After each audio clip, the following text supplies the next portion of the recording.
Back here at CBS Sports HQ Spotlight, it is Mock Draft Monday. We only have 2 more of these before the draft a week from Wednesday. 9 days away from the NBA draft being held in Brooklyn, where the Nets have a draft high 4 first-round picks. Good afternoon. I'm Chris Hassel. We are joined by Matt Norlander and Kyle Boone. Matt is bringing us his one and only mock draft, and it begins obviously with Cooper Flagg, Matt, going to the Dallas Mavericks. We've heard a lot about his ceiling as the slam dunk #1 pick, one of the top prospects in a couple of decades. But what's his floor in your mind? His floor is as high, I think, as any prospect. This is actually a talking point that I don't think has been discussed nearly enough. You want to talk about top prospects to come into the NBA over the past 15 years. You go to Victor Wembanyama. This is, again, their stock at the time they entered the draft, on draft night. Victor Wembanyama, Zion Williamson, Anthony Davis are 3 of the best. You want to put Cooper Flagg in there and make it a 4th. I think that Flagg has the highest floor of any of those prospects. And his worst case scenario to me, like if this is an absolute bust, he's the 4th most valuable starter on a team by year 3, by year 5, by year 7. I think the ceiling is a Hall of Fame career and winning multiple championships and becoming an all-time great. But it's just, I don't have a lot of guys on my will not fail list in this draft, and Flagg is one of 3 or 4 there. He will not fail. This will not go, it could go, you know, there's a chance that he might wind up being the 3rd, 4th, or 5th best player in this class when we get 5, 7 years down the road, because you just never know how these things are going to go. But Cooper Flagg will not fail. He will not be a bust. He's obviously worth everything that has been attached to him, and it's just a matter of time. Only a formality now. 9 more days before Dallas makes it official and picks him #1. Matt Norlander giving us the picks for his mock, and Kyle Boone's going to give us a player comp. And at number 2, it's likely going to be Dylan Harper to the San Antonio Spurs. Kyle, your comp is a budding superstar. Yeah, that's right. It's Jalen Brunson from the New York Knicks, formerly of the Dallas Mavericks. You know, this is a Dylan Harper who, you know, is the son of Ron Harper. He's excelled at Rutgers in his 1 season in college, and I think the comp with Brunson makes a lot of sense, right? They're both lefties. They're both really skilled, crafty lead guards who can make plays on the ball, who can shoot at a pretty high level. You know, there's some questions, right, about his shooting, even dating back to his high school career. He's always been a good shooter, but not a great shooter, and that continued over at Rutgers. The hope here, obviously, with Harper is he's such a good prospect with the ball in his hands. At number 2, the San Antonio Spurs obviously have a franchise cornerstone in Victor Wembanyama. Getting Dylan Harper next to him, adding another playmaker, I think makes a ton of sense here, obviously, for the San Antonio Spurs. Those guys likely going to go 1-2 unless we've got some sort of a trade. But it feels as though the draft really starts at 3 with the Philadelphia 76ers, and they're deciding between Ace Bailey, Johnson, Edgecombe. What are the risk rewards of taking Bailey here at number 3, Matt? Well, the rewards are that Ace Bailey, there is a scenario in which Ace Bailey turns out to be the best player in the 2025 NBA draft class. It's not the most likely scenario. The most likely scenario is obviously Cooper Flagg. But Ace Bailey's scoring ability, his athleticism, his length, he can really fill it up. He is both a shooter and a scorer. Those are 2 different skill sets, and he has a very, very high ceiling. If it all comes together and Ace Bailey plays to his maximum potential, this is a talent who's capable of making, you know, 8, 9, 10 All-Star games over the course of a very long career. However, he's got a lower floor, in my opinion, than Trey Johnson and DJ Edgecombe. Now, I go Bailey 3 here, which means I've got Dylan Harper 2, Ace Bailey 3, and that's coming off a Rutgers team that didn't make the NCAA tournament. This Rutgers team will make history because it's going to be the first team ever to have 2 top 5 picks, let alone maybe top 3 picks in the same year that didn't even make the NCAA tournament. But Bailey's skill set overall is why I go with him at 3. I think it's a very narrow, close call. I think Bailey could theoretically slip to 5 at the worst, but I think his actual fit, even alongside a Tyrese Maxey, I get why some people might think that Philly should shy off that and try and go elsewhere. But if you're going for the highest upside on the board at 3, I think Bailey's it. And then the Hornets come up at 4, and Matt makes the pick of Trey Johnson to the Hornets. And he says that Johnson really, I mean, he's the best Texas freshman to be a one-and-done and enter the draft since Kevin Durant. But the comp, Kyle, is not Kevin Durant, unfortunately. No, that's right. Different player, different prospect, absolutely. And Trey Johnson reminds me a little bit of shades of Malik Monk, the former Kentucky product, someone who in college and even in his NBA career, largely seen as a flame-throwing scorer. That is Trey Johnson. He led Division I among all freshmen in scoring last season, averaged 19.9 points per game. You know, Charlotte is kind of, I think, where this draft is going to swing. At number 4, I think they will consider, and I think right now I would suggest that they probably will likely add VJ Edgecombe, not Trey Johnson. But Johnson here makes a lot of sense. He's a tremendous scorer, and I think fitting next to LaMelo Ball, fitting next to Brandon Miller, you could do worse, I think, with Trey Johnson, someone who I think his skill set is going to immediately produce in the NBA. Yeah, I mentioned Cooper Flagg is on my will not fail list. The next player I have, I could see scenarios in which Harper or Bailey, broadly speaking, fail. Trey Johnson will not fail. I mean, the intel back on him for a while now is his work ethic is maniacal. I personally am super high on him. On my personal, if we were going big board, this is me projecting what I think teams will do. I would have Cooper Flagg 1. I would have Trey Johnson number 2. His scoring ability is so innately natural, and his competitive drive, I think he is set to flourish. He's almost, I wouldn't say definitely, but I think he's almost talented and good enough to overcome no matter the situation he's drafted into. There hasn't been an overwhelming amount of buzz with Trey Johnson to Charlotte. I'm not going to let that slow me down on this projection because we've seen plenty of times over the years where teams that are picking inside the top 5, the top 7, the top 10 wind up selecting a player and surprising some in the process because they weren't, at least in league circles, indicating that that was the way they were leaning here. I'm not saying it's the most likely outcome, but I'm telling you, if I'm Charlotte and I'm at 4 and Trey Johnson's still on the board, I'm absolutely taking him. Yeah, Matt said it's likely to be some order of Bailey, Johnson, and Edgecombe, 3, 4, 5. That leaves VJ Edgecombe to the Utah Jazz. Matt, why do you believe that he can go one-on-one with guys who might even be 2-3 inches taller and 20 pounds heavier? Because I don't think there are many players in this draft class, and really over the past few years, that combine finesse and physicality in a guard's body the way that Edgecombe does. In these first 5 picks we've talked about, all of these players have real capability and potential of bringing about star power. I could see all of them, although this will not happen. You never have the top 5 picks in the draft go on to all be all-star players. I could see a scenario in which any of these guys turn into 3, 5, 7-time All-Stars. Edgecombe is on that list as well. I think that you really bunch up Edgecombe and Bailey and Trey Johnson all together. But yes, he is an unafraid player. He's got some real dynamism to his game, and this is his window. He will get picked at best number 3 and at lowest number 5. And I think with the Jazz, that actually from a team needs perspective, I think he fits best with Utah. Matt has mentioned his will not fail no matter what list, and there aren't many players on it. And there could be some busts here, even in the lottery. But at 6, he has the Wizards going with Con Knueppel. And Kyle, he says that Knueppel is one of those guys that is not going to fail in the NBA. Do you agree? I agree. We should be talking about Con Knueppel as a possible top 4 pick in this class. I don't know if he'll go top 4.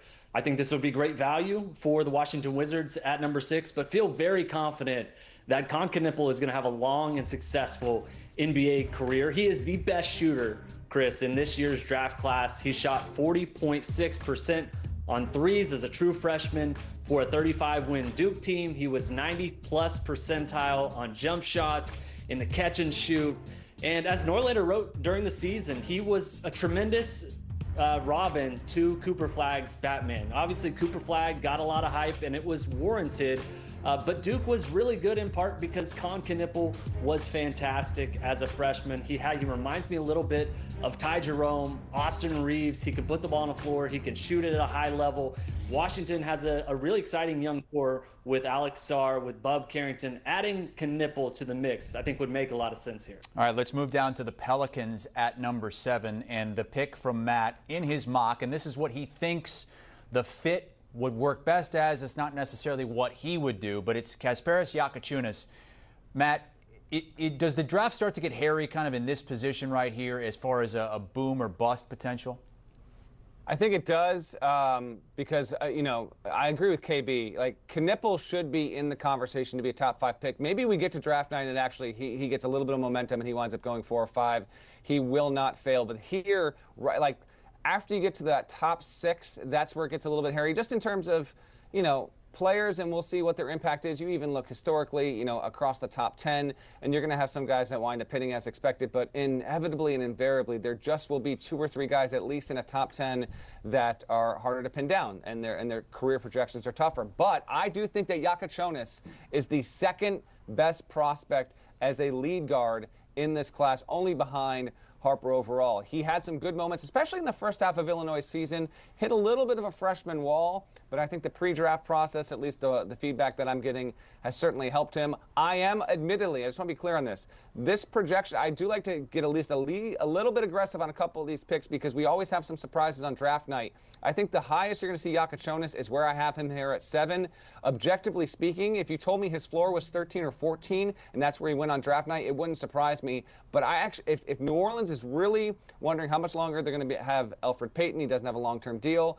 They bring in Jonas. He can grow, in my estimation, he can grow by the end of his rookie season, start year number 2. He could be their go-to premier starting option at point guard. I like his size. I like his passing ability. He's got some work to do on his game, but I think this is a sneaky good pick for a Pelicans franchise that's just, it's a little bit in no man's land right now, and certainly boosting your backcourt is always a good option there when you've got a top 7 pick in the draft. Also in no man's land, the Brooklyn Nets, who are hosting the draft at Barclays Center, but they do have 4 first-round picks, the first of which is at number 8. And Kyle, Matt has them going with, come on, Malawach out of Duke. That would be the 3rd Duke player in the top 8 picks.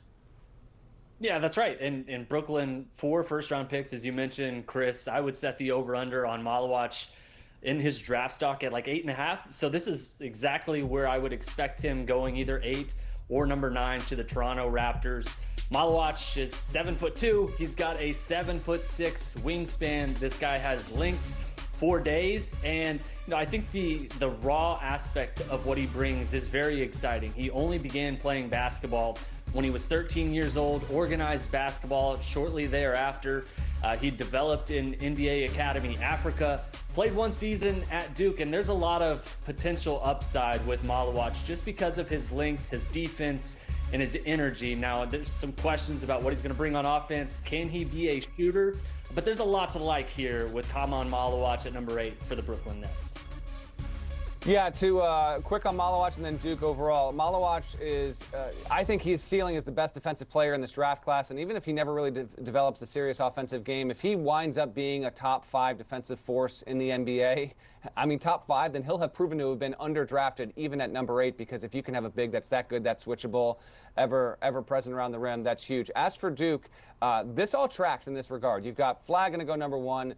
Knipple will go anywhere from 4 to 7, almost definitely. And the Malawach, I just can't imagine him falling past even like 9, 10 at the absolute worst. I wrote it in my mock draft for CBS Sports. If Brooklyn has Malawach on the board at 8, they have to take him. Duke was the highest rated team in the country last season. It didn't win the national title, but it was one of the best rated teams over the past 25 plus seasons in all of men's college basketball. It stands to reason that a team that was that good, that dominant, this talented would wind up having that translate to having 3 lottery-level picks, and that's exactly what it has. And it's not even 3 lottery-level picks. It is 3 top 10 picks. 3 players, oh, by the way, who have very different game skill sets. The kind of things that they will bring to teams are different overall. But, yes, this is a bit of a big-time thing for John Shire's young resume as a head coach. Obviously, he wants that national championship. Doesn't have that yet. But getting 3 top 10 picks after just a couple years on the job, that speaks well of him and his staff ability to recruit and develop at that level. 3 in the top 8 and the first of 4 picks for the Brooklyn Nets as we look back at the first 8 picks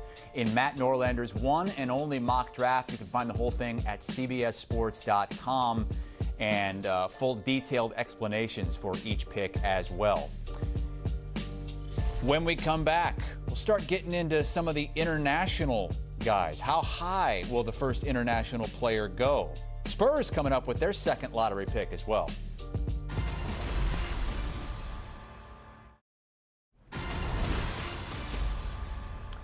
Back here on CBS Sports HQ Spotlight, I'm Chris Hassel, joined by Kyle Boone and Matt Norlander right in the middle, going through his mock draft. He used to do more of like a big board mock draft.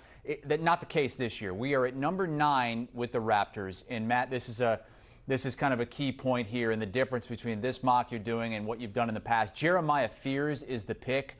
Why wouldn't you have him this high? Listen, I find him to be, he had a fine first season, a really, really good season, but and invariably and inevitably, you do this, you talk to NBA sources, you try and project out what teams are going to do. You're just going to have differences of opinion. And for me, Jeremiah Fears happens to be the most overrated of the projected lottery picks on the board this season. He can be a blur on the floor. He's got good ball handling skills. I just find him not to be ultra efficient. Defensively, he was a sieve often, and he wasn't overly efficient, and he's undersized and not being an efficient player. So I think that he's going to probably go in the top 10 somewhere. There are obviously aspects and attributes and fortes to his game that have led him to this point. But personally, I sell on him relative to the crowd in a major way this season. I've got a couple other guys that I'm way heavier on inversely, but for me here in particular, I think Toronto, if it winds up holding on to this pick, plenty of buzz that Toronto will trade out of number 9. We'll see if that actually winds up being the case. I could see them going with the talent here. He's also young, so he's developed in advance for his age, and that's also adding to why he's projected in many spots to go as a top 10 pick. Matt mentions in his article how picks 8 through 12 or so, we could see quite a bit of movement, teams moving up, teams moving down. You got the Rockets at 10, and they were a 2 seed this year in the Western Conference. Arrow pointed straight up there. The pick from Matt is Carter Bryant, and Kyle, he says that this would be an ideal add for this Houston team. Do you agree? I do agree. Norlander got this one right. Carter Bryant and Houston makes a lot of sense here. He's a big wing. He's a really talented scorer, can shoot threes at a really high level. And last season in Arizona, played mostly in a bit role, but he was really flashy as a defensive prospect. And I think for a Houston team that already has kind of the foundation for what it's building with Alperen Sengun, with Amen Thompson, I think Carter Bryant could fit in as a 3-and-D type player, someone who could grow into his role. He was a prolific scorer in high school. There's no reason to believe that he won't develop into something similar at the NBA level. And Carter Bryant, one of the youngest players in this draft, someone who I think Houston would make a lot of sense for at number 10 in this draft. There are teams that can make luxury picks, and there are teams that really need to hit. And here come the Blazers at number 11, Matt. Why do you think they should jump at the chance if Derek Queen is available right here? Because there are maybe 3 bigs in this draft that are as skilled and proven high IQ players at the level of Queen. Great passer, good shooter, good instincts, really mature for his age. He was the focal point on a Crab 5 Maryland team that was the best that school had in a number of years, and I think he is ready. He gets a little bit. Kevin Willard actually made some headlines with me last season when he told me in a feature I wrote about Queen that if he was European and white, he'd be in the conversation to go number 1 in the NBA draft. Well, he's not, and he's not in the conversation to go number 1. To me, Queen's range feels anywhere from number 9 to maybe number 15 or so. Man, I think he'd be tremendous in Portland. I love his potential to be, I don't know if he'll ever be an all-star level kind of player, but I just think he has the natural skill set to stick and play at least 3 contract cycles in the NBA. Speaking of European, we have our first international player that didn't also go to college in the United States. And at number 12, it's the Bulls taking Noah Asenge. And Kyle, I've seen your mocks, I've seen Gary Parrish's mocks, Finkelstein's mocks. I haven't seen an international player taken this high. Yeah, and this is representative, I think, Chris, of where he is at right now. He is skyrocketing up boards. A lot of people think he could go top 10 on draft night. Number 12 makes sense for Asenge, the second youngest player in this draft. 6'9" combo forward. He's really matured and developed overseas in Germany, having a strong finish to his season. The movement skills, the fluidity at his size and position, all at a premium. Asenge keeps rising, and someone who I think realistically will go in the lottery on draft night next week. Wow, quite the bump, because this is a guy, I think a lot of drafts that we've done, we haven't seen an international player fall in the top 17 or even 18, but Asenge at number 12 to the Bulls. Atlanta Hawks at 13 here. Yegor Demon is the pick. Matt, why do you think he, when all is said and done, has the potential to be a top 5 player in this draft class? This is if it all hits, and the reason why I say that is he's a tall point guard who has proven it even before getting to BYU. Now, he definitely hit a wall in his freshman season, his one-and-done season with the Cougars last season. But if he can put all the tools together, develop a reliable jump shot, that's clearly the thing that is preventing Demon from being a top 10 pick. If he had even been 3 or 4 percentage points better in his shooting, both inside the arc and beyond the three-point line last season, I think you'd see Demon across the board be projected into the top 10. That wasn't the case, and so here we are with him in that fringe lottery range. He could be anywhere from 12 to 18 or 19, but there's just not a lot of guys at the NBA level that are as skilled with him, can see the floor like he is at that size, running and being like a true point guard. So playing the point in the NBA, you got to have the ability to also score, at least keep the defense semi-honest. That's going to cost him a few spots overall. But if he hits and really develops, yes, I think his best outcome is we look up by 2031, 2032 and say, well, look at this. Demon wound up being one of the 4 or 5 most impactful players in the class if it all comes together and he can develop a true three-point shot. Only one more lottery pick, and it's the only team with multiple lottery picks, the San Antonio Spurs. And kind of the same case with this pick. It's Asa Newell, who didn't quite realize his talent in his 1 year in college, but certainly has a lot of it. Dylan Harper was the pick earlier in the draft for the Spurs. What do you think of Newell here at 14, Kyle? Yeah, Norlander selected Asa Newell for the Spurs here at number 14. I think this makes a lot of sense. Dylan Harper, if they do add him at number 2, give him someone to throw lobs to. Obviously, Victor Wembanyama is already there. Adding more size to the front court, I think, makes a lot of sense on paper. Newell, I think, could play off of Wembanyama. This is a guy who was a former 5-star recruit, someone who can be a lob threat, an energetic big man who blocks shots at a really high level. I think adding size for San Antonio, allowing Victor Wembanyama to free up and play virtually anywhere on the floor would make a lot of sense. So Dylan Harper, Asa Newell at picks 2 and 14 for the Spurs. I'm here for it. All right, let's recap picks 9 through 14 here with Matt Norlander's mock draft. It's the second pick for the San Antonio Spurs, Asa Newell. We are also going to get many more picks from the Brooklyn Nets, who at 8 took Cam Malawach. They're going to be coming up next, along with the Oklahoma City Thunder and their first-round pick.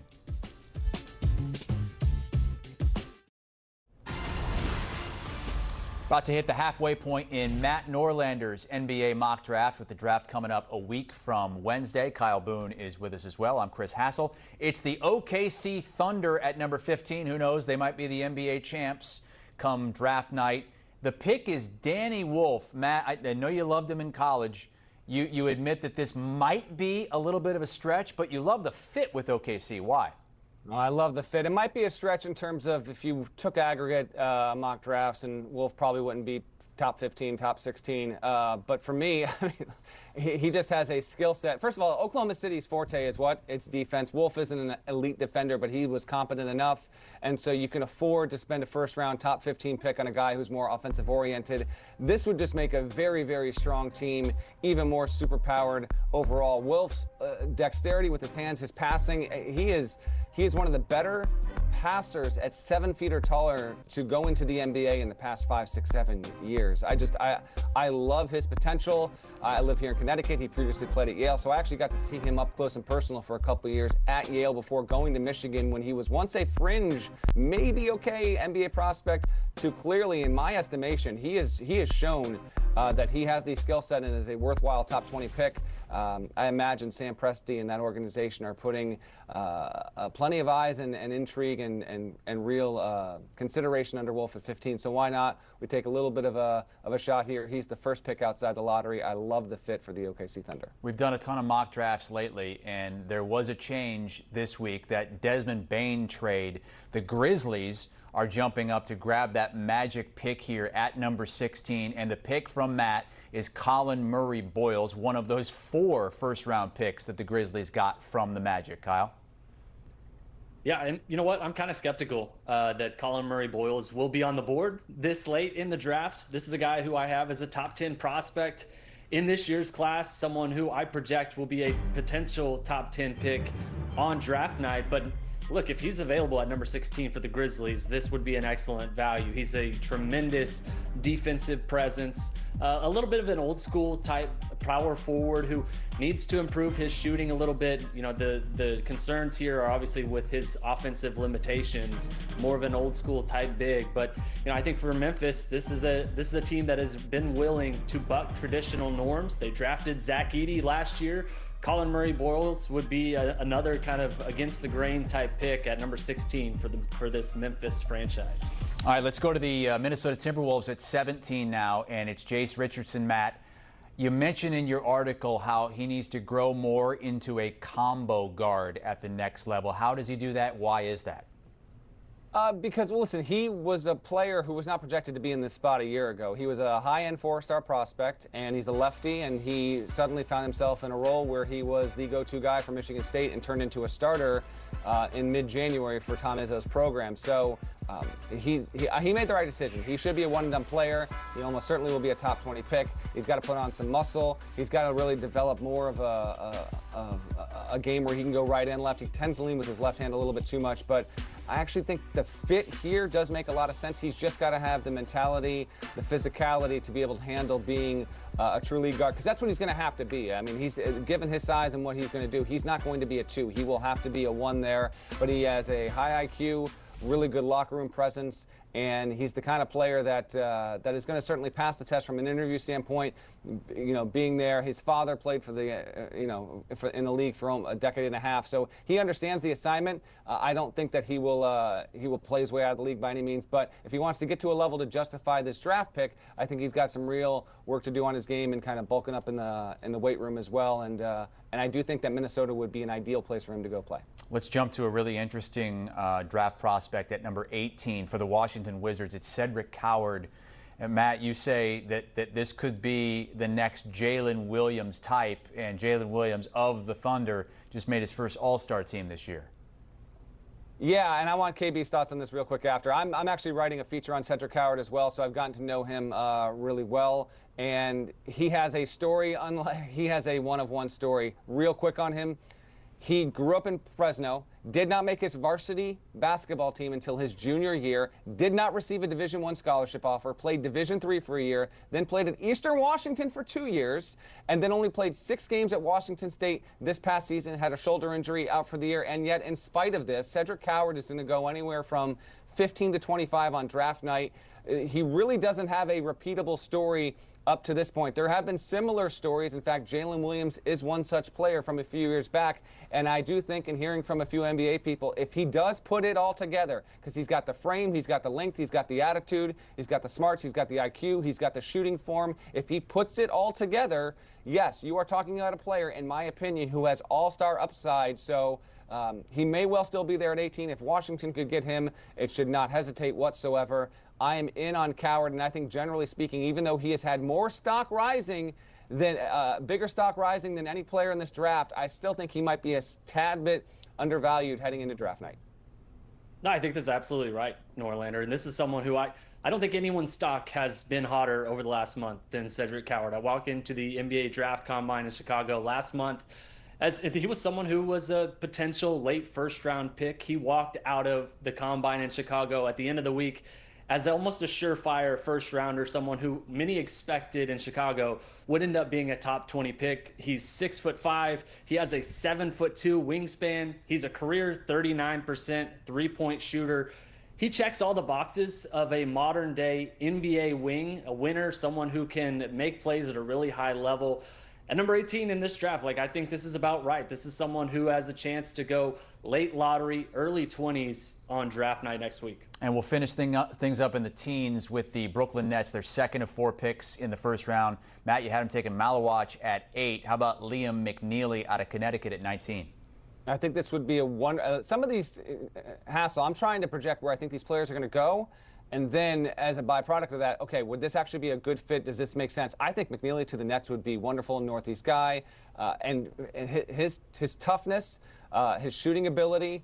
If you're Brooklyn and you're just trying to get out of the cellar, just try and get yourself into relevancy, get into that playoff play-in kind of situation there. You need players that will rally guys around him, and McNeely certainly is that. I don't know if he has his high-end potential is super, super high, but I think his floor is as good as any player you'll find between 15 and 30 in this draft. All right, let's check back on 15 through 19 here, and it's Danny Wolf going to Oklahoma City. The Thunder have another pick coming up at 24 right after the Pacers at 23. That's next as we hit Matt Norlander's first-round mock.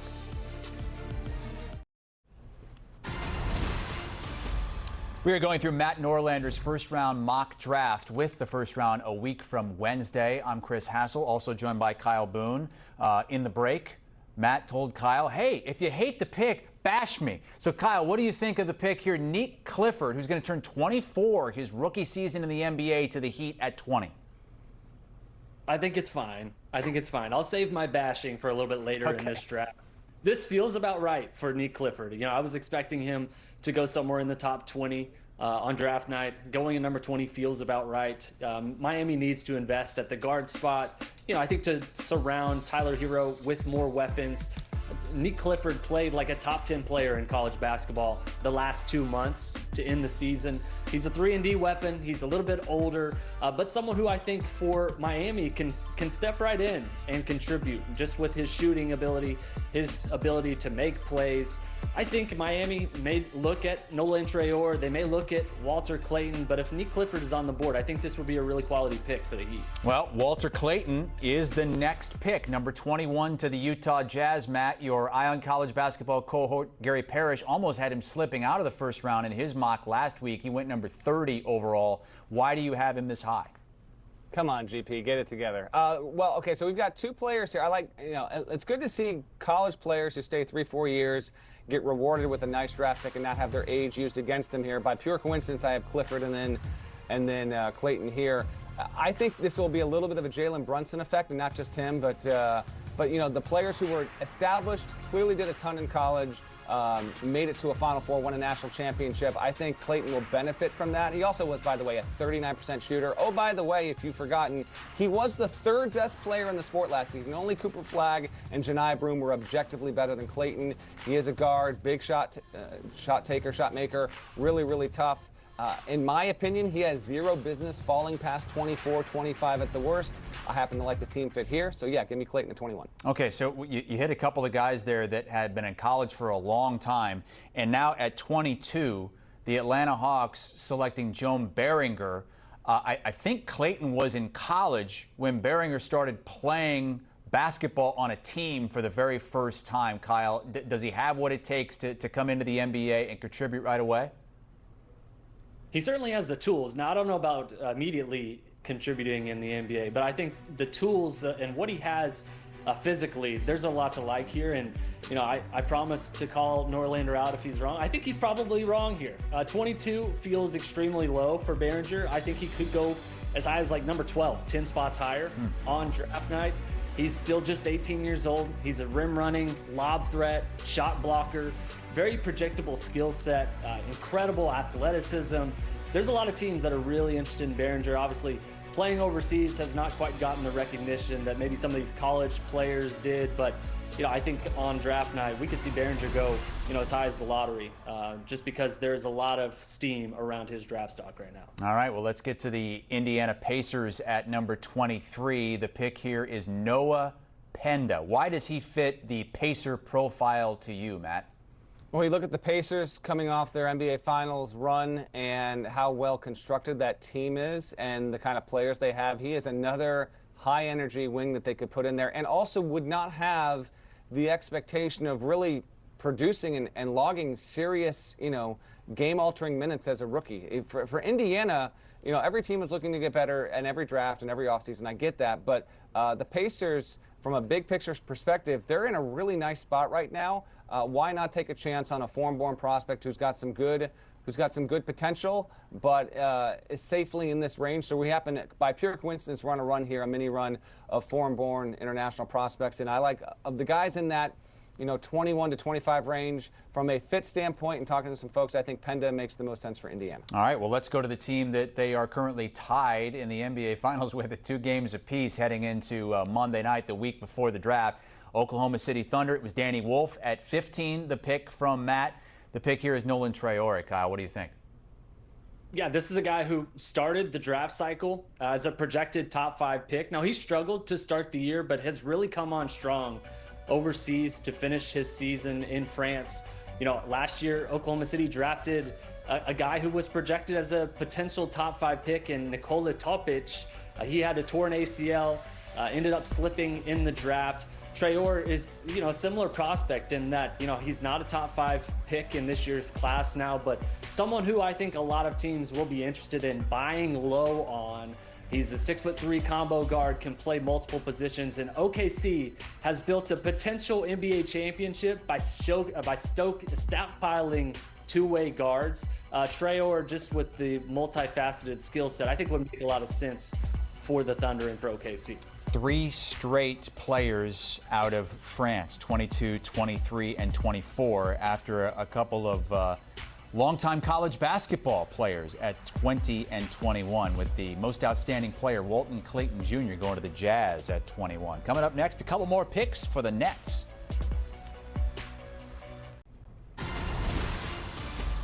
All right, I have 6 more picks to make here in Matt Norlander's mock draft: 25, 26, 27, 28, 29, and 30. Let's start at 25 because we're going in order like they do in real life. Magic at number 25.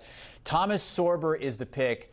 Matt, this is lower than all of your cohorts have Sorber. Most of them have him in the early 20s. Why do you think he might slip a little bit? Well, I'm letting some of my big board bias influence here. To me, Sorber wouldn't be a top 25, maybe not even a top 30 prospect personally for me in this particular draft. He did have some good initial signs at Georgetown, also had a foot injury. But for Orlando in particular, Paolo Banchero didn't even play 50 games last season. You want to have some front court insurance. This would be an upside swing. You take a chance here, so go with Sorber there. He invariably feels like a player who's going to go. Personally, I don't think he's going in the teens. By the time we get to draft night, I think he'll safely go somewhere in the 20s. From a fit perspective, I think Orlando fits in better than any other team in the surrounding 3 or 4 picks. Okay, well, you got another center going at number 26 to the Brooklyn Nets, their 3rd of 4 picks. It's Ryan Kalkbrenner out of Creighton, who was just won Big East Defensive Player of the Year, year after year. Matt says his game will fit in right if the right team drafts him. Is Brooklyn the right team, Kyle?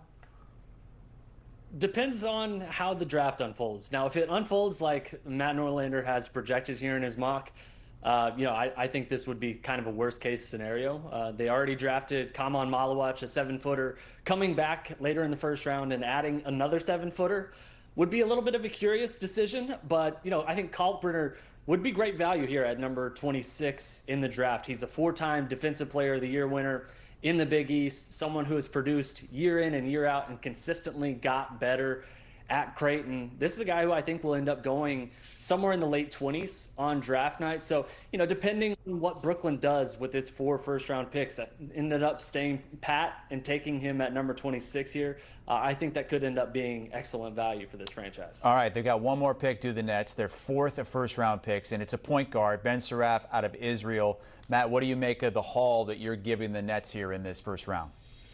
Solid enough. KB even beat me to it. I find it likely that Brooklyn will trade at least one of its picks. It just doesn't seem, unless one of my suspicions with this draft is it's really not that deep. We'll see what kind of value they can get to trade out. But Saraf would be, a good swing at this point. You want to add someone in your backcourt, particularly if you're Brooklyn. He's as talented as anyone that's really on the board at this point. So why not get ahead of it? They're going to almost definitely keep at least one of these 2 picks. You figure if that's the case, it'll be a backcourt player. So I go with Saraf there. All right, so the Celtics come up at 28. The pick is Drake Powell. Matt says, obviously he's got work to do. If he would have come back for another year in college, maybe he's a lottery pick. But Kyle, I believe Matt's the only one of our mock drafters right now that have him in the first round. What do you think of this pick? I think this is fine here. This is a guy who actually I have ranked higher than I have projected. He ranks number 21 on my big board right now. Former 5-star recruit. He mostly blended in during his one-and-done season with the North Carolina Tar Heels, but showed incredible defensive promise. There were some flashes of being able to shoot at a high level. And I talked to him at the Combine, and he said, look, I was not able to showcase my entire skill set. I still believe in myself. I believe that I am the prospect that I was once billed as a 5-star recruit. So at number 28 for Boston, I think this would be a really high upside swing for the Celtics. I know Kyle likes number 29 as well because he has it in his very latest mock draft. The Suns taking Maxime Reynaud, but who knows if the Suns end up with this pick or how many first-round picks they get with the potential KD trade on the horizon.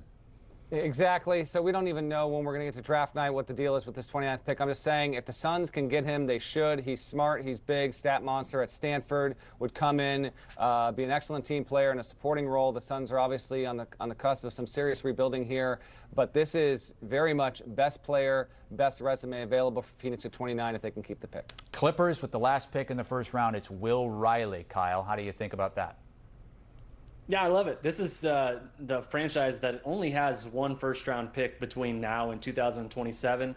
Riley feels like a proper big swing if you're picking late in the first round. 6'7" scoring wing, showed some promise at Illinois last season. Still kind of scratching the surface of what he can be, but I liked his mid-range scoring in college. He was able to really finish at a high level despite, a little slender frame. There's a chance that in a few years he could be a developmental wing that ends up paying off big time for a franchise that doesn't have a lot of draft picks here over the next couple years. All right, that's Matt Norlander's first round mock. The first round is a week from Wednesday. The second round will then be the following night on Thursday in Brooklyn, where you see the Nets with 4 first-round picks. We will give our takeaways from the latest mock on the other side.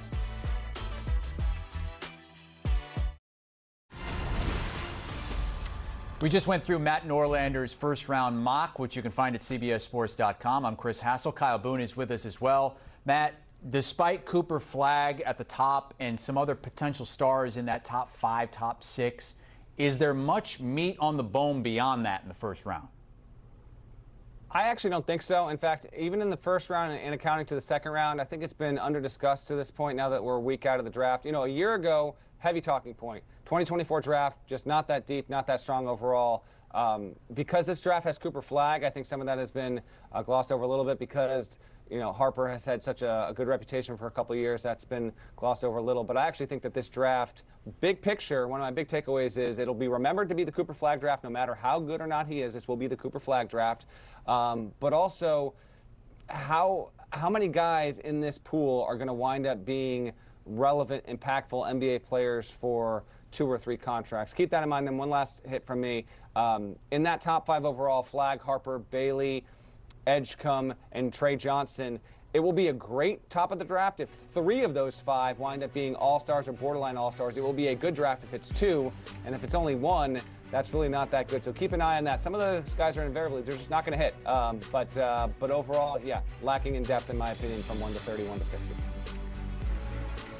Disagree, Matt Norlander. I love this draft. I think there's a lot of depth in this draft. Jeremiah Fears is someone who I think a lot of teams believe has star power. You have him projected at number 9 in this mock draft. He ends up being a star and hitting in the way that, if things go right, he could end up being an all-star. Carter Bryant is another one who you have projected top 10 in this draft. There's a lot of optimism, excitement around him. Yegor Dimon, Noah Asingwe. These are guys who all are projected as lottery picks in this draft, and obviously we're going to judge the draft based off how Cooper Flagg and Dylan Harper do, but I think there are some real developmental depth pieces who could end up hitting in a real way in this draft, and I'd be really excited. Picking anywhere outside the lottery, I think there's a lot of productive NBA players that you can get. All right, Kyle Boone, finally some disagreement there toward the end of the show.